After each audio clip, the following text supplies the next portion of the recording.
A single dad CEO hires a black nanny, but watching her dance with his daughter made him fall forever. Hello, my dear viewers, and welcome. I'm James, your storyteller, and wherever you are in the world right now, I hope you're safe, warm, and well. Thank you for choosing to be here today. It means everything. If you're someone who cherishes emotional, heartwarming love stories that linger in your soul long after they're told, then I'd be grateful if you could support me by subscribing. Your love makes this storytelling journey possible, and your comments inspire me more than you know. So now, with my heart full of feeling, I invite you to stay till the very end. This isn't just a love story, it's a story of healing, home, and finding love in the most unexpected moment. Now let's begin. Williamson Grayson was the kind of man the world saluted from afar. His name carried weight, spoken in corporate circles with admiration and fear. A billionaire CEO, he moved through life with the precision of a scalpel, and one look could close a $1 billion deal or send a boardroom into silence. But behind his sculpted jaw and relentless discipline was a man fractured by grief. Once he was full of light and laughter. That man vanished the day his wife died. Every morning since he'd awaken and hope it was a cruel dream, but it never was.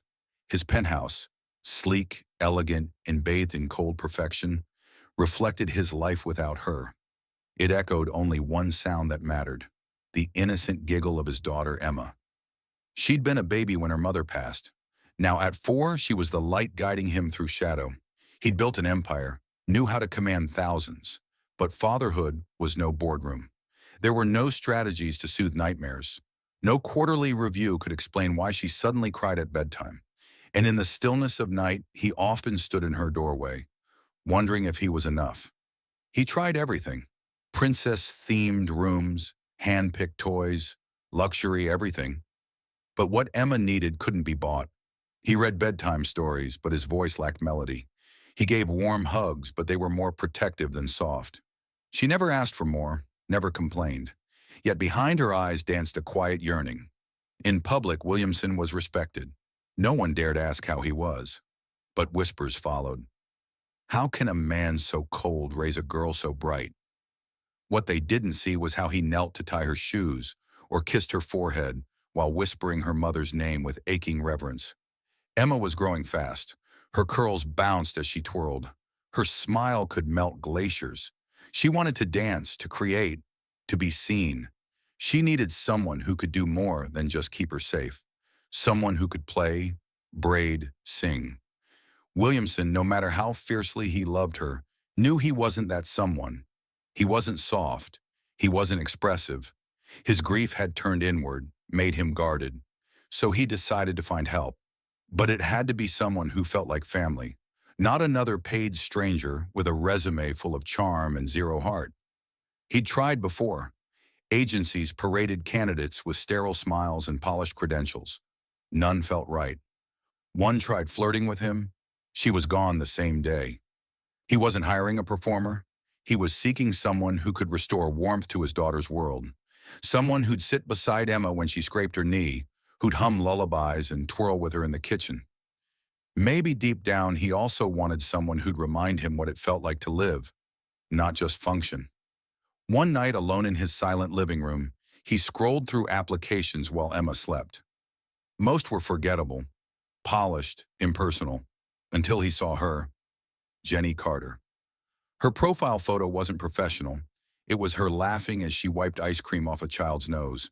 Her eyes sparkled with something no resume could fake.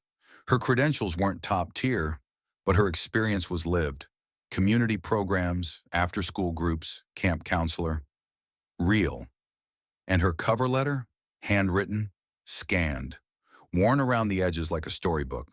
She spoke of childhood like it was sacred. She wrote about dancing, messy kitchens, storytelling by flashlight. She mentioned losing her mother young and how it made her want to nurture others. Williamson read it 3 times. Something inside him stirred.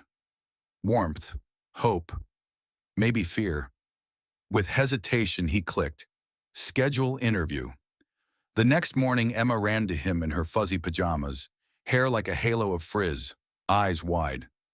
Daddy, I dreamt about Mommy, she whispered, climbing into his lap. His arms tightened instinctively. What was she doing? We were dancing, in the sky. His throat clenched. That sounds beautiful, sweetheart. She nodded and pressed her tiny hand over his chest. He kissed her hair, and somewhere deep within, he thought of Jenny Carter. Maybe, maybe she could bring dance back into their lives. That afternoon, the doorbell rang. Williamson adjusted his cuffs, his expression as always unreadable. He opened the door and froze. Jenny stood before him, radiant not in glamour, but in presence. Her skin glowed like the sun kissed it every morning. Her curls framed her face like a crown. She wore something simple, but she owned the moment. She didn't shrink beneath his gaze. Her smile was open, easy, unafraid. Then Emma peeked out shyly behind him. Jenny knelt instantly. Hi there, little star, she cooed gently. Emma tilted her head, smiled, then whispered, You're pretty. Jenny's laugh was like wind chimes. So are you, baby girl.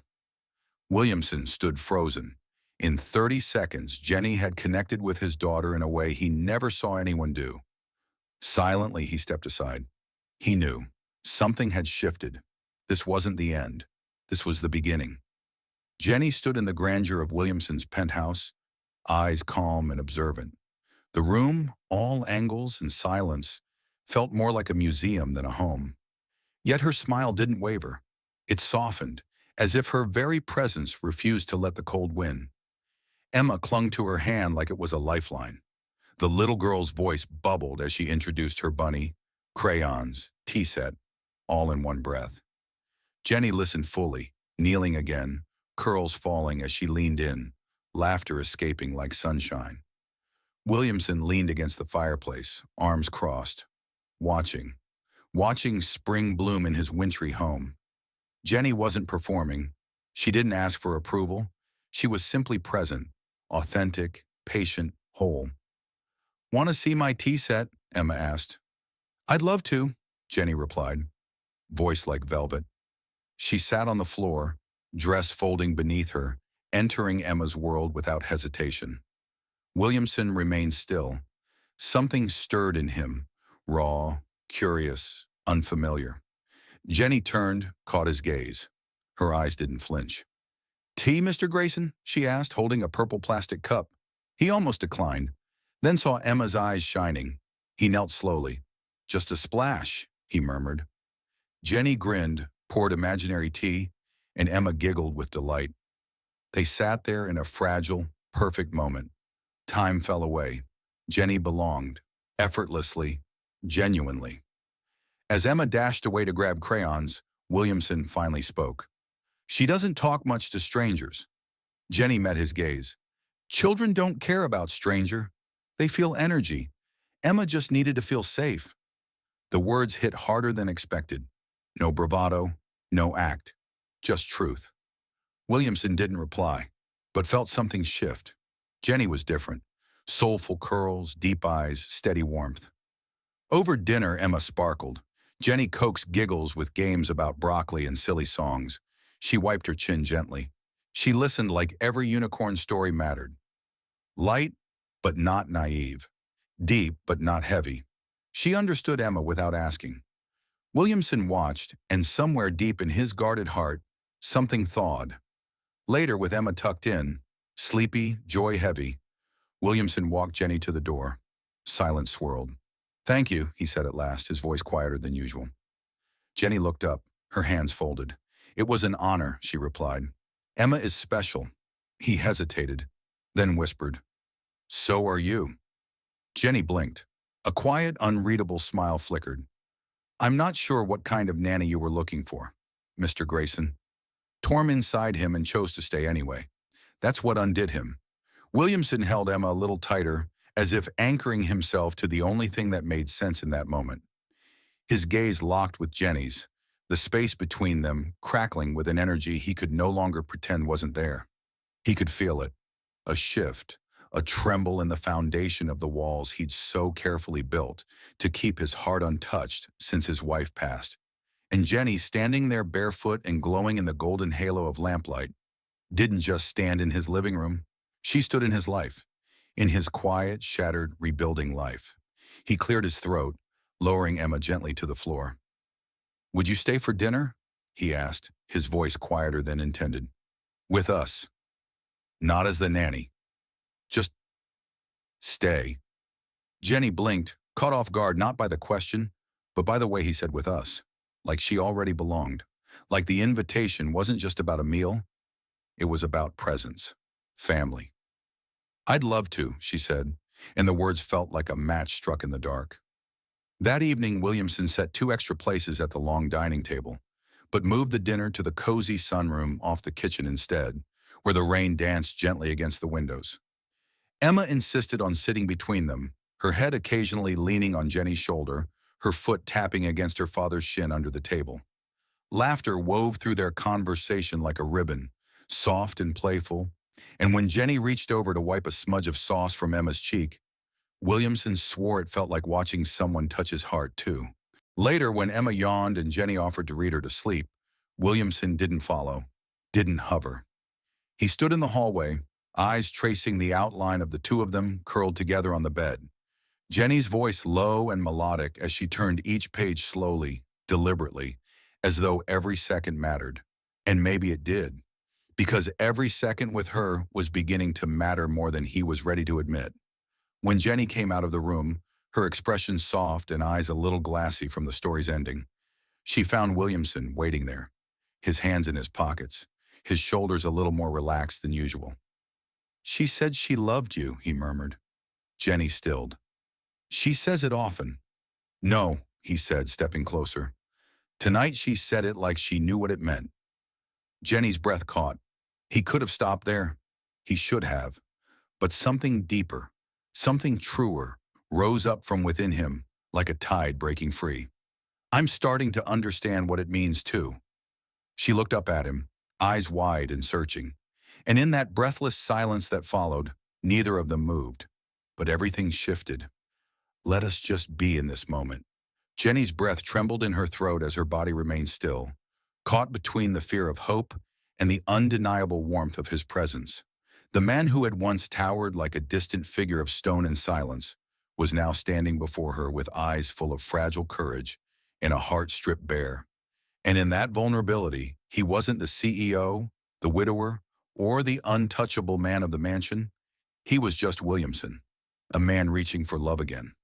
The silence stretched between them, not as a void, but as a bridge, each heartbeat building it plank by plank. Jenny nodded slowly, just once, her lips parted in disbelief and wonder, her hand still held gently in his. Her voice came out so softly it was almost part of the silence. "I'll stay." It wasn't a yes, it wasn't a no. It was a beginning, a breath, a promise wrapped in uncertainty and courage. And for now, that was enough. Sleep curled between them like the punctuation mark to a sentence written in faith and found family. Jenny lay on her side, facing Williamson, their fingers intertwined under the soft sheets. The moonlight filtered through the curtains, casting gentle shadows that danced along the walls like whispers of what had been and what was to come. For a long time, neither of them spoke. They didn't need to. The silence was not the awkward kind that used to echo in empty hearts. It was the peaceful stillness of belonging, the breath between beats when everything finally falls into place. Williamson reached over, brushing a strand of hair from Jenny's face, his thumb lingering on her cheekbone. "Thank you," he whispered again, softer now, not for her to reply, but because some words simply had to be said out loud. Jenny smiled, eyes half-lidded with the weight of joy, her soul resting even as her heart brimmed full. "For what?" she asked, already knowing the answer, but needing to hear it once more. "For changing everything without trying to change me," he said, his voice rough with emotion. "For choosing us." Jenny leaned in, her lips brushing his, gently, a kiss of gratitude and promise. "You weren't broken," she whispered against his mouth. "You were just waiting for the right kind of love to remember how to feel." Outside, the wind rustled the leaves like the turning of pages in a book that was no longer lonely. And inside, 3 hearts beat in harmony, a new rhythm, a quiet forever, echoing not with grand declarations but with simple truths.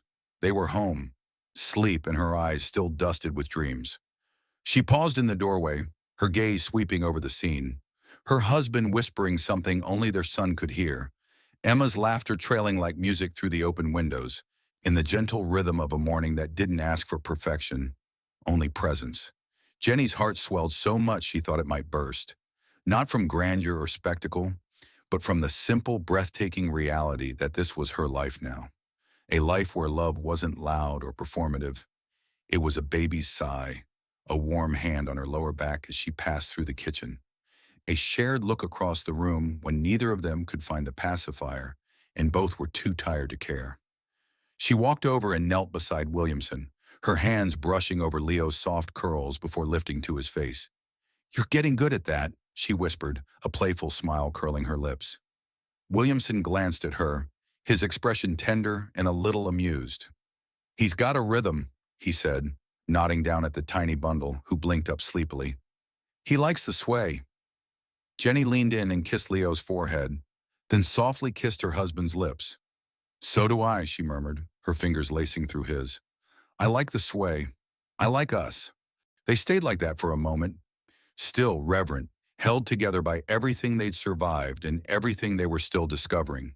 And as Emma burst through the back door, cheeks flushed with joy and hands full of imaginary treasure, Jenny reached for her with one arm, while Williamson shifted Leo so their little girl could climb onto his lap too. A family, once broken, now whole. No moment was too small, no day was wasted, because in this house, every second was stitched with grace, with forgiveness, with laughter, with an unshakable, irrevocable love.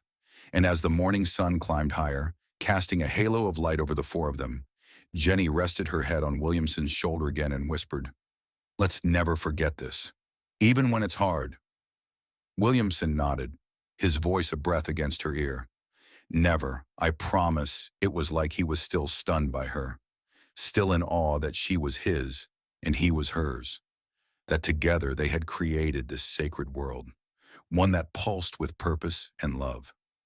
"He's finally asleep," Williamson whispered with a smile as Jenny stepped closer, brushing her fingers over the baby's soft hair before wrapping her arm around his waist. They stood there in the nursery's soft hush, just breathing, listening to the heartbeat of their home. Later that morning, the kitchen bloomed with a beautiful chaos. Emma insisted they bake cookies in honor of her baby brother's celebration day. Flour dusted her cheeks and nose like sparkles while Jenny guided her eager hands, letting her crack eggs, stir the batter, and giggle at every clatter and sneeze.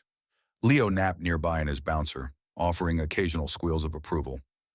Williamson, now in a faded t-shirt and joggers, a far cry from the crisp suits of his former life, peeked in with a camera in hand, capturing moments instead of mergers. He snapped photos of his girls as they danced and laughed around the kitchen, his heart thundering with a joy so fierce it felt like a revelation. The nursery, painted in soft sage green, adorned with handmade touches and warm wooden furniture, had become their sanctuary. Jenny often spent her evenings there, Leo in her arms, Emma curled beside her, reading bedtime stories in whispers and humming lullabies she invented on the spot. Their voices wrapped the room in love and safety, soothing little hearts who trusted them completely.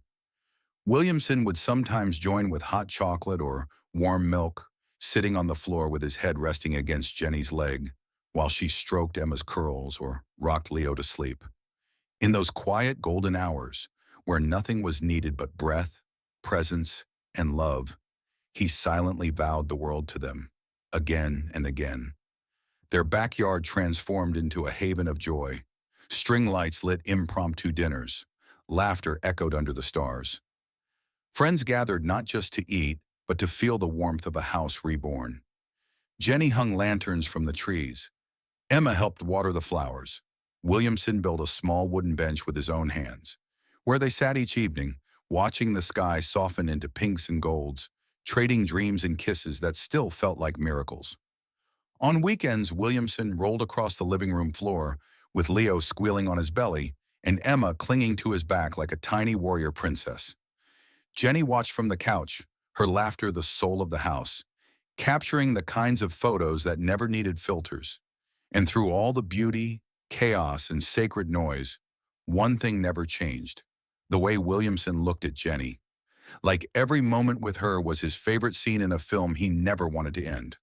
Like she was still the woman who had stunned him into silence the day they met. Only more so now, because she had become the very heartbeat of his world. He brought her fresh flowers weekly, never roses, always wildflowers. "They remind me of you," he'd say, untamed, unexpected, and breathtaking. He tucked love notes into her books, scribbled on napkins, slipped into coat pockets, each one a quiet vow that he still chose her, every single day. Their anniversaries became sacred rituals, never extravagant, but layered with meaning. Dinner under fairy lights, barefoot dances to their favorite songs, cake crumbs on lips, wine in glasses, and memories blooming between kisses that still felt brand new. For Leo's first celebration day, they invited close friends and family, filling the backyard with soft music, balloons, and food Jenny had made, with Emma as her enthusiastic sous chef.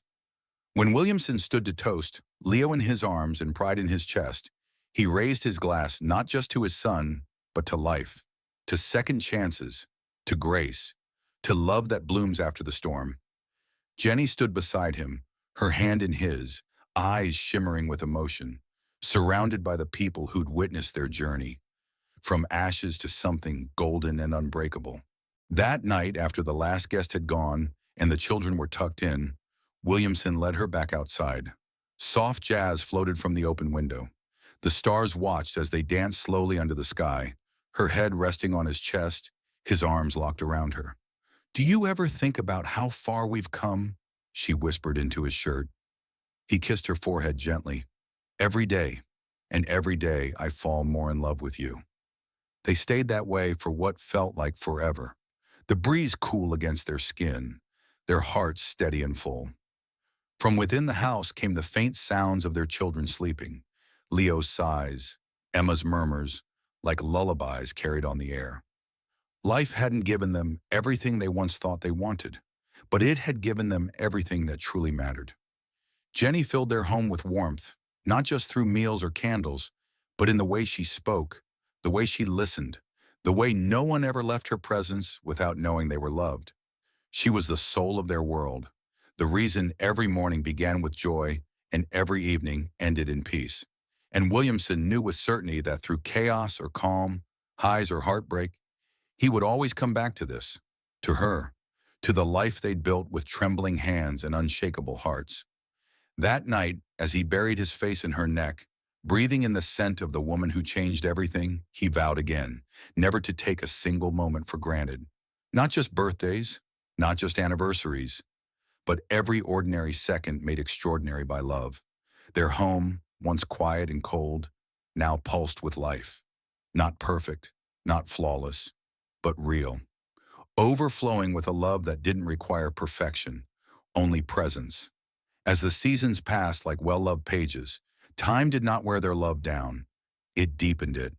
Every glance, every touch, every shared silence grew richer with the years they'd walk side by side. Emma, once a wide-eyed girl in a princess gown, grew into a soulful young woman with her mother's grace and a mind full of questions and dreams.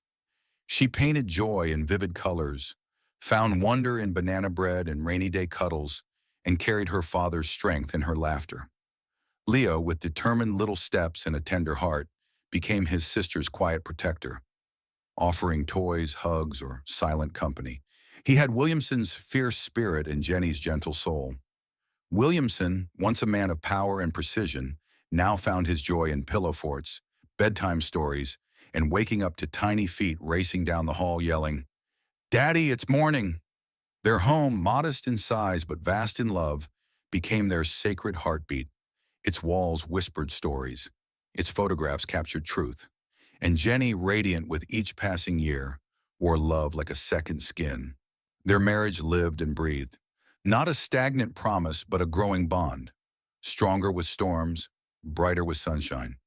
On Sundays, they sat on the porch with warm mugs, children curled beside them, wind dancing through the chimes. And Williamson would often look at her, still as captivated as the day they met. "You changed my life," he'd whisper. Jenny, eyes soft and steady, would always answer, "You gave me one worth living." Even now, those words made his heart race like a boy in love. They still danced in the living room, rain or shine, kids laughing or groaning.